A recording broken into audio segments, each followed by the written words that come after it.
हसमत colony पुराना Kalsia road पर कई वर्षों से विवादित चल रही भूमि पर हाई कोर्ट के आदेश दिए जाने पर प्रशासनिक अधिकारियों के द्वारा कार्यवाही करते हुए कई मकानों को जेसीबी से तोड़ने का काम किया गया। वहीं दूसरी ओर जिन लोगों के मकान तोड़े गए हैं बिल्कुल लाचार नजर आए, वो अपने मकानों की रजिस्ट्री लेकर अधिकारियों के पीछे घूमते रहे। उनके कहने पर 2 बार नपाई भी की गई लेकिन मामला उनके पक्ष में नहीं आया। जैसा कि आपने देखा है, अभी हमने थोड़ी देर पहले भी आपको बताया था, नगर निगम हाई कोर्ट के आदेश पर पहले जो है पैमाइश कराई गई है। पैमाइश करा करके जो निशान लगाए गए थे उनके हिसाब से इन मकानों को तोड़ा जा रहा है। और तोड़ने वाला आप देख रहे हैं कि जेसीबी पीछे जो है पूरी तरह से मकानों को ये ध्वस्त कर चुकी है। ये सारे मकान जो अवैध रूप से बनाए गए थे, ये मकानों को तोड़ने का काम नगर निगम द्वारा हाई कोर्ट के आदेश पर किया जा रहा है। तो हमारे साथ स्थानीय नागरिक जिनके मकान तोड़े गए हैं और तोड़े जा रहे हैं हमारे साथ मौजूद हैं। आइए इनसे पूछते हैं कि क्यों इनके मकान तोड़े जा रहे हैं, क्या मामला है, बताओ जी। जी हम सन 92 से रह रहे हैं यहाँ। बच्चे हमारे यहीं जवान हुए, हमारे 92 के कागज है। एक यहाँ कल्लू भूमाफिया जो कि हर शहर की जितनी ज़मीन थी उसने सारी बेच ली। या अर्पण सिलिंग की ज़मीन है यह भी उसने बेच ली। 27.5 बीघे 18 केस उस पर मंडी के है।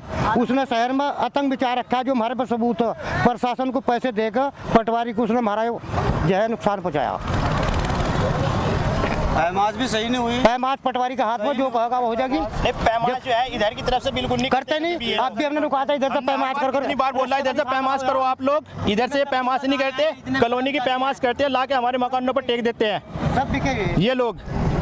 और आज भी प्रशासन ने ये भी है, इधर से नहीं नाप पाना, कल को जाएंगे ये भी जाएगा।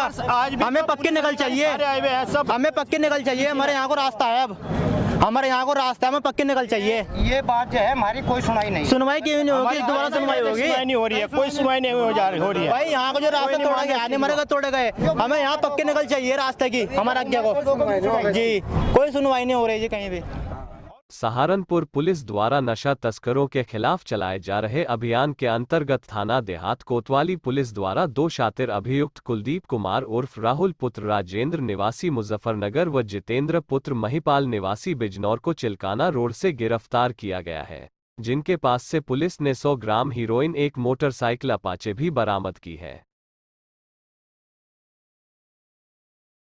उत्तर प्रदेश मान्यता प्राप्त विद्यालय शिक्षक संघ ने निजी प्राइवेट स्कूलों की प्रमुख समस्याओं को लेकर जिला बेसिक शिक्षा अधिकारी कार्यालय पर नारेबाजी कर जोरदार प्रदर्शन कर जिला बेसिक शिक्षा अधिकारी का घेराव किया तथा 11 सूत्रीय मांगों का ज्ञापन प्रमुख सचिव बेसिक शिक्षा को भेजा। प्रदर्शनकारियों को संबोधित करते हुए संघ के प्रदेश अध्यक्ष डॉक्टर अशोक मलिक ने कहा कि निजी स्कूलों का 1000 करोड़ रुपया बकाया है। यदि उक्त धनराशि 1 सप्ताह तक स्कूलों मुहैया नहीं कराई गई जो मजबूर होकर निजी स्कूल संचालक उग्र आंदोलन को बाध्य होंगे और 24 मार्च को जिलाधिकारी कार्यालय का घेराव किया जाएगा। प्रदेश का अध्यक्ष हूँ। आज यहाँ बीएसए कार्यालय पर बीएसए साहब का घेराव किया गया है और हमारा पिछले 2 सालों से 25% का जो पैसा बचा हुआ है दुर्बल वर्ग के बच्चों को जो पढ़ाया गया है वो करीब 11 करोड़ के करीब का बकाया है। और अभी 6 करोड़ की डिमांड विभाग ने भेजी है जिलाधिकारी के माध्यम से। लेकिन पिछले वर्ष भी मार्च का महीना चला गया था, पिछला वर्ष गुजर गया था और इस बार भी मार्च का महीना है। आज 15 मार्च हो चुका है लेकिन अब तक जो है कोई पैसे का आता पता नहीं है। मेरा कहने का सवाल यह है कि यदि जिलाधिकारी महोदय या बीएसए साहब या अधिकारियों को, कर्मचारियों को 24 महीने में से 1 महीने का वेतन यदि न चल जाता हो तो हम भी 1 महीने का आपका जो है फीस लेकर काम कर देंगे। तो सरकार आंधी बीसी कुत्ते खा रहे, फिर वही बात है ये बात बयान दिया जा रहा कि सरकार को नहीं दिखाई दे रहा कि 1 महीने का आपका दिया गया, अभी तक खातों में गया भी नहीं 1 महीने का, 24 महीने। इसका 11 सूत्र हमारा ज्ञापन है, माननीय प्रमुख सचिव को ज्ञापन है, 1 प्रतिलिपि हमारी महानिदेशक को है। इसकी 11 समस्याओं को समाधान के लिए आज हम यहाँ बैठे धरना दिए हुए जैसे कार्यालय पर 1 दिवसीय सांकेतिक धरना है। काशीराम जी की जयंती पर बहुजन समाज पार्टी के कार्यालय पर सोमवार को एक कार्यक्रम का आयोजन जिला अध्यक्ष जेनेश्वर प्रसाद की अध्यक्षता में किया गया, जिसमें आए हुए सभी पार्टी नेताओं ने काशीराम जी के चित्र पर पुष्प अर्पित कर उनको अपने श्रद्धा सुमन अर्पित किए और उनके जीवन पर विस्तार से प्रकाश डाला।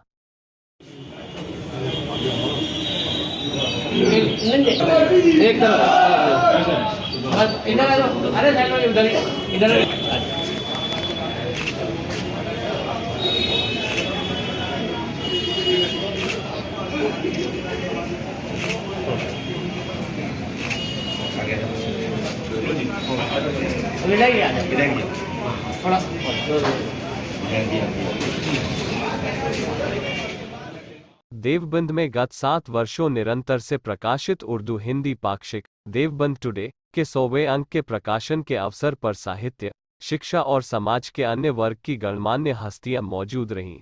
इस अवसर पर शाह मंजिल मोहल्ला खानका में आयोजित कार्यक्रम में प्रख्यात शायर, शिक्षाविद डॉक्टर नवाज देवबंदी ने कहा कि देवबंद टुडे ने गत 7 वर्षों में देवबंद के साहित्य और व्यक्तित्व को राष्ट्रीय स्तर पर जीवित रखा है।